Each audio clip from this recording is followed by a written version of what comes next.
Dikatakan gosip. Jadi sebetulnya Baik. Bang Kamarudin, Kalau itu selentingan atau Anda memang punya bukti tentang saya itu? punya bukti rekaman elektronik. Saking dahsyatnya bukti ini diincar terus oleh Brigadir Jenderal yang memintai keterangan daripada klien saya. Bahkan ketika klien saya memberi keterangan, penyelidik atau penyidik ini tidak mau menuliskan di dalam BAI, tetapi yang diincar adalah handphone ini, barang bukti ini. Disitulah luntur kepercayaan saya kepada penyelidik dan atau penyidik yang ikut ke Jambi. Dan saya protes, kenapa ini orang 11 saksi, saya doktrin untuk berkata yang benar, tapi ketika saya perhadapkan, kalian minta keterangan tidak tertulis.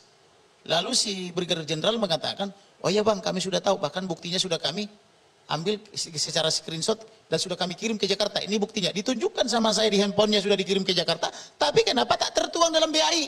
Oh nanti bang, dalam BAP, saya tidak percaya sama kalian. Tuliskan dalam BAI, itu juga nanti dalam BAP, kalau sudah digelar di Jakarta. Maka saya tulis pakai tangan saya sendiri, sesuai dengan yang ada dalam rekaman elektronik itu. Rekaman tentang pengancaman, pembunuhan itu. Nah kemudian setelah saya tuliskan dengan tangan saya, maka kepanasanlah ini. Orang ini mengincar handphone itu. Saya tidak mau. Urus izin penetapan dari pengadilan. Baru saya serahkan. Ini barang bukti sangat dahsyat. Karena sudah interogasi juga ini saksi sebelum kamu BAI kan gitu loh. Baik. Kemudian akhirnya setelah saya tulis pakai tangan saya, dituliskanlah ini, tetapi terus diincar handphone saya nggak kasih. Harus ada penetapan dari pengadilan. Setelah dikirim BAI-nya ke Jakarta, langsung malam itu sidang, gelar di Jakarta, langsung naik jadi sidik. Besoknya langsung BAP. Baik. Nah, yang mau saya patahkan tadi dari argumentasi rekan ini, kalau laporannya Sambo benar, yang menyatakan pertama dugaan pelecehan, yang kedua pengancaman pembunuhan, Irjen Pol macam apa, Kadif Propam macam apa, membiarkan istrinya jalan bersama dari Magelang yang sudah diancam pakai pistol. Menurut saya tukang beca pun tidak akan membiarkan istrinya jalan bersama dengan yang orang mengancam istri tukang beca itu. Baik. Ini Kadif Propam RI Polri. Oke. Jangan mempermalukan diri sendiri. Bertobat sebelum celaka nanti. Oke. Ini dilihat oleh Tuhan. Iya makanya, masa istrimu sudah sudah diancam di Magelang pakai pistol sesuai laporan dari Polres Selatan, tapi kau biarkan istrimu dikawal orang yang mengancam nyawa istrimu. Logis nggak? Oke. Ini Logis inilah atau kesalahannya kenapa mengangkat kepala Polri dan pejabat Polri terlalu muda, tidak matang, dia nggak paham hukum. Oke. Semua perkara pidana itu konten dewasa. Hanya orang dewasa yang boleh masuk ke ruang sidang pengadilan perkara pidana. Kecuali sidang perkara anak itu memang anak yang menjadi tersangka terdakwa itu boleh masuk ke situ. Nah, itu yang dimaksud beliau. Jadi beliau itu bermain bermain tali gitu loh. Tetapi yang mau saya katakan adalah yang dimaksud konten dewasa di sini adalah bahwa si bapak itu diduga ya melakukan perkawinan di luar undang-undang dengan yang cantik-cantik itu, dan diduga ada pertanyaan dari ibu, kemana bapak, kenapa tidak pulang? Kemana kakinya, kemana tangannya, kan kurang lebih. Seperti saya katakan, biasanya bapak kalau bintang 2, istri itu bintang 3. Jadi yang jadi repot itu supir dan ajudan. Bagaimana harus menjawab, kan begitu. Mungkin mereka tidak terlatih menjawab sehingga diduga diberitahu. Setelah diberitahu bahwa si bapak pergi menemui yang cantik-cantik itu, maka tidak pulang, maka terjadilah pertengkaran rumah tangga. Setelah terjadi pertengkaran, maka ajudan atau almarhum ini yang sudah dia merangkap dua posisi di sana, ajudan dan anak, karena dia juga anak di situ, karena sudah diminta kepada ibunya ke Jambi, ibu yang melahirkan, tapi saya menjadi ibu yang merawatkan begitu. Jadi ini peran dia di situ dua, sebagai anak dan sebagai ajudan, kan begitu. Jadi kemudian setelah diberitahu atau diduga diberitahu kepada ibu, terjadilah pertengkaran suami istri. Sejak saat itulah diancamlah ini almarhum ini, sampai dia menangis-nangis tanggal 21 Juni 2022 dan menelepon kekasihnya. Dia tidak memberitahu kepada orang tuanya, tapi kepada kekasih. Biasa kami laki-laki memang begitu, lebih percaya atau lebih nyaman curhat kepada kekasih daripada ke ibu kandung atau ke bapak kandungan begitu. Dikasih tahulah bahwa dia akan dibunuh atau dihabisi, carilah pria lain pengganti saya tidak mungkin lagi menikahi kamu karena saya akan dibunuh. Kemudian bila tidak sempat lagi saya meminta maaf, inilah kesempatan saya meminta maaf, dan apabila saya salah, saya mohon dimaafkan, kan begitu.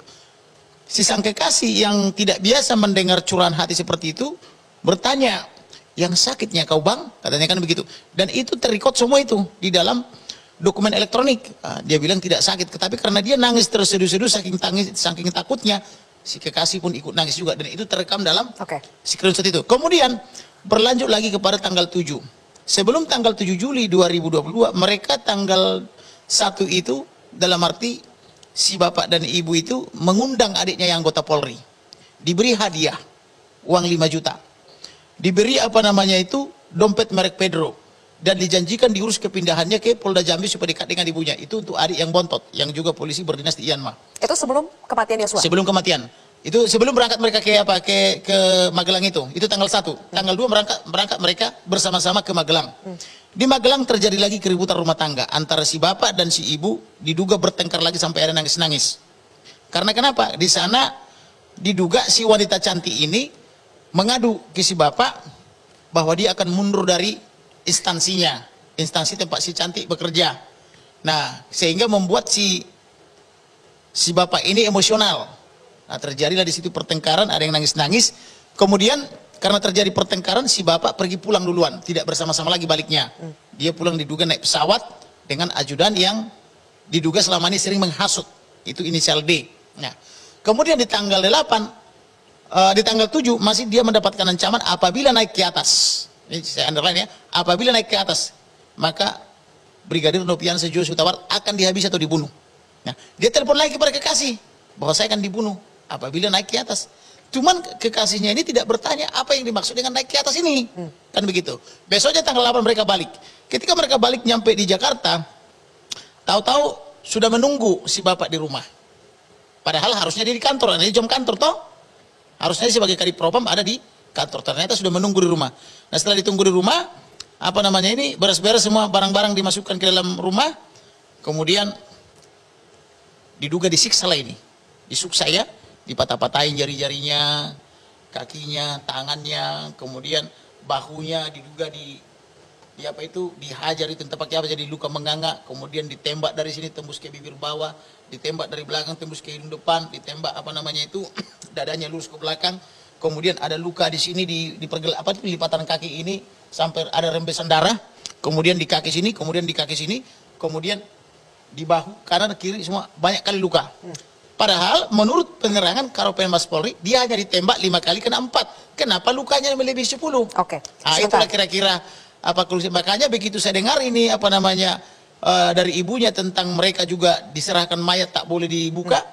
Padahal di situ ada kepentingan kami sebagai tulang di situ memberikan ulos. Baik. Kemudian dijaga-jaga jenazahnya nggak boleh dibuka. Maka saya yakin ini 340, Junto 338, Junto 351, 3. Dan itulah saya tuliskan dalam surat kuasa.